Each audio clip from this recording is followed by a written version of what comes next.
चाहे अर्जेंटीना में पाया गया सबसे बड़ा डायनासोर हो या चिली में पाई गई सबसे पुरानी सभ्यता हो, दक्षिण अमेरिका दुनिया की सबसे कम एक्सप्लोर्ड जगहों में से एक है। यहाँ जब भी खुदाई की जाती है, आर्कियोलॉजिस्ट हैरान करने वाली चीजें ढूंढते हैं। आगे जानते हैं यहाँ मिले कुछ वियर्ड और हैरान करने वाली डिस्कवरीज के बारे में। Number 10, Phelan attire. एक टूम्ब में आप जिन चीजों के होने की उम्मीद करते हैं, ये चीज उनमें से तो बिल्कुल भी नहीं लग रहे।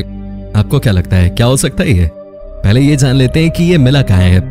ये मिला है उत्तरी पेरू में, और जिस मकबरे में ये मिला है उसे टेम्पल ऑफ द मून कहा जाता है। हो सकता है आपने इस गैजेट को ब्लैक पैंथर मूवी में देखा हो। साइंटिस्ट इस बात को अभी तक नहीं समझ पाए हैं कि ये एक कॉम्बैट टूल है या फिर किसी रिचुअल को परफॉर्म करने वाला गैजेट।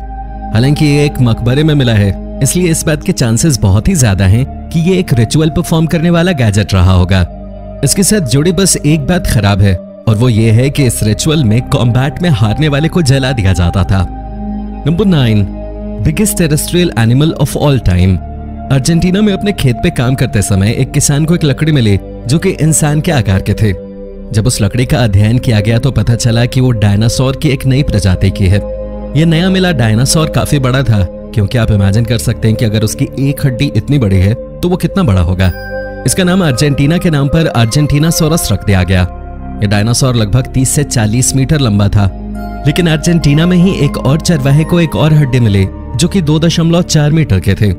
ये एक नए डायनासोर की खोज थी जिसका नाम था टाइटनसोरस। वैज्ञानिक अंदाजा लगा रहे हैं कि ये 40 मीटर लंबा और वजन में 77 टन का रहा होगा। ये कहा जा सकता है कि यह दुनिया का सबसे बड़ा डायनासोर था। लेकिन अभी डायनासोर के बारे में इंसानों को 5% भी नहीं पता, इसलिए फैक्ट्स बदलते रहेंगे। नंबर 8, मोंटेवेर्दे। 1997 में खुदाई के दौरान आर्कियोलॉजिस्ट को अमेरिका के सबसे पुराने इंसानों के अवशेष प्राप्त हुए। चिली के पास मोंटेवेर्दे में हुई इस खुदाई में आर्कियोलॉजिस्ट को एक पुरानी हट, एक पुराना मेडिकल रूम और बच्चों के फुटप्रिंट मिले। यहाँ उन्हें सीवीड के बहुत सारे अवशेष भी मिले। सीवीड को तब के समय में दवा के तौर पे यूज किया जाता था, लेकिन ये समय कौन सा है? ये समय है 14,000 साल पहले का।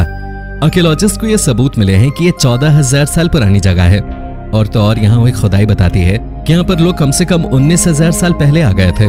यहाँ पर उस समय से सिविलाइजेशन शुरू हो गई थी। रिसर्च में ये तक पता चला कि यहाँ आने वाले लोग अमेरिका के पहले लोग हुआ करते थे। पहले वो दक्षिण अमेरिका में आए और उसके बाद उत्तरी अमेरिका में शिफ्ट हुए। नंबर 7, सचिन बाजो। उत्तरी पेरू में स्थित सचिन बाजो एक आर्कियोलॉजिकल साइट है। इसमें काफी सारे पुराने स्ट्रक्चर मिले हैं जो प्री इनका समय के हैं। यहाँ एक सचिन कॉम्प्लेक्स भी है जिसमें काफी ज्यादा स्ट्रक्चर्स होने के कारण वैज्ञानिक ये मान रहे हैं कि हो सकता है ये साइट एक बड़ा शहर हो। इसके बीचों बीच एक 18 मीटर ऊंचा किला जैसा स्ट्रक्चर भी है। ये सब दर्शाता है कि सचिन बाजो 1800 BC में एक अच्छा खासा स्ट्रक्चर था। ऐसा भी हो सकता है कि अमेरिकन कॉन्टिनेंट की पहली सिविलाइजेशन हो। लेकिन यह कॉम्प्लेक्स जितना अधिक पुराना है उतना ही अधिक धूमिल भी है। नंबर 6, विलिकम बाबा। साल 1531 में फ्रांसिस्को पिजारो नाम का एक व्यक्ति पेरू में आया और उसने दक्षिणी अमेरिका पर अपना और अपने देश स्पेन का क्लेम लगा दिया। इनका एम्पायर वहां पहले से ही मौजूद था और उन्होंने स्पेनिश लोगों पर, जो कि तकरीबन 180 थे, उन पर वेलिकम बाबा नाम की एक जगह से हमला कर दिया। वेलिकम बाबा को एक सॉलिड किले की तरह माना जा सकता है। पेरू में हुए अलग अलग साम्राज्यों की राजधानी वेलिकम बाबा के इर्द गिर्द ही रही।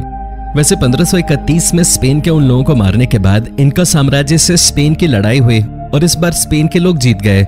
इनका साम्राज्य हार गया और फिर इनका साम्राज्य उसी वक्त से खत्म हो गया। हालांकि वेलिकम बाबा को उस वक्त से ढूंढा जाता रहा था और अब जाकर इसे ढूंढा जा सका है। अब इसके मिलने के बाद इनका साम्राज्य के बारे में और भी जानकारी जुटाई जा सकेगी। Number 5, disproportionate extinction. Panama isthmus, जो कि उत्तरी अमेरिका और दक्षिणी अमेरिका को जोड़ता है, वहां मिलियन साल पहले एक हैरान करने वाला गाबी हुआ था। गाबी यानी कि अमेरिका बायोटिक चेंज था। इसके अंतर्गत हुआ यह था कि उत्तरी अमेरिका से बहुत सारे जानवर दक्षिणी अमेरिका आ गए थे। इसलिए आज के समय में हम दक्षिणी अमेरिका को बहुत ज्यादा हरियाली से भरा देखते हैं। लेकिन वैज्ञानिक आज तक ये पता नहीं लगा पाए हैं कि आखिर उत्तरी अमेरिका से ये दक्षिण में ही क्यों गए। दक्षिण से उत्तर में भी जाया जा सकता था, लेकिन इसका कारण यह भी हो सकता है कि उन्हें दक्षिणी अमेरिका में ज्यादा सुविधाएं मिल रही हों।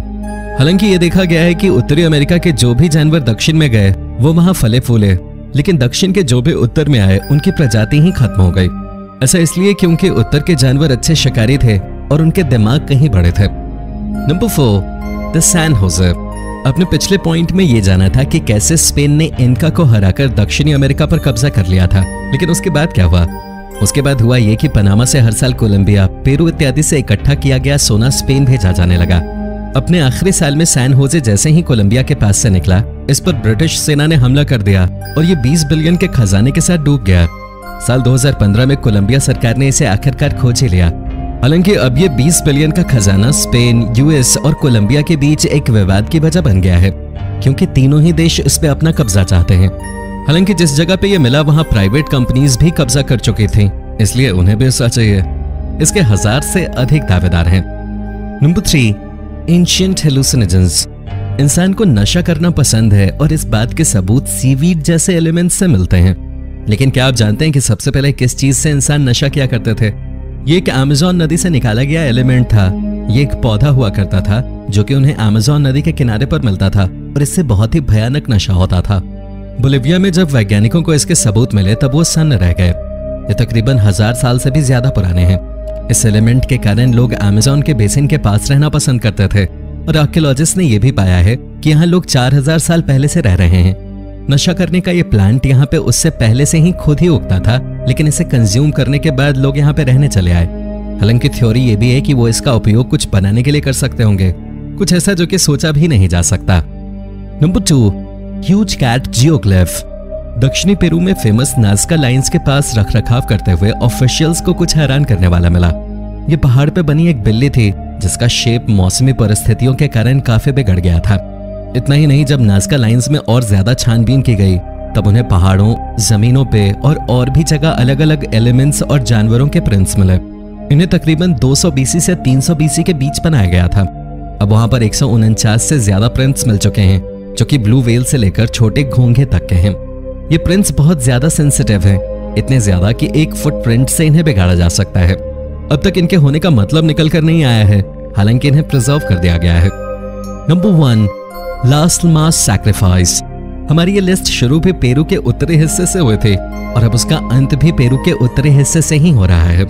साल 2018 में पेरू के उत्तरी हिस्से में काम कर रहे वैज्ञानिकों ने कुछ ऐसा ढूंढा जिसने उन्हें सन्न कर दिया। ये दुनिया का अब तक का सबसे बड़ा चाइल्ड सैक्रिफाइस था। उस दिन 200 से अधिक लामा ने भी सैक्रिफाइस किया था। ये सैक्रिफाइस एक अंधविश्वास के चलते किया गया था। लामा एक तरह की भेड़ को कहते हैं जो कि जंगलों में रहती है।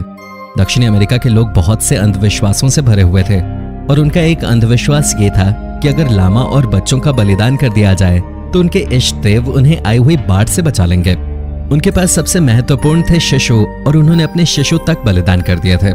हालांकि इससे भी वो बाढ़ से बच नहीं पाए थे क्योंकि यह सिरे से एक अंधविश्वास था। दक्षिणी अमेरिका जितना एक्सप्लोर किया जाता है उतना ज्यादा इस बात पर विश्वास हो जाता है कि ये एक अंधविश्वासों से भरी जगह थी। अगर आपको भी ऐसा ही लगता है तो कमेंट में यस जरूर लिखें।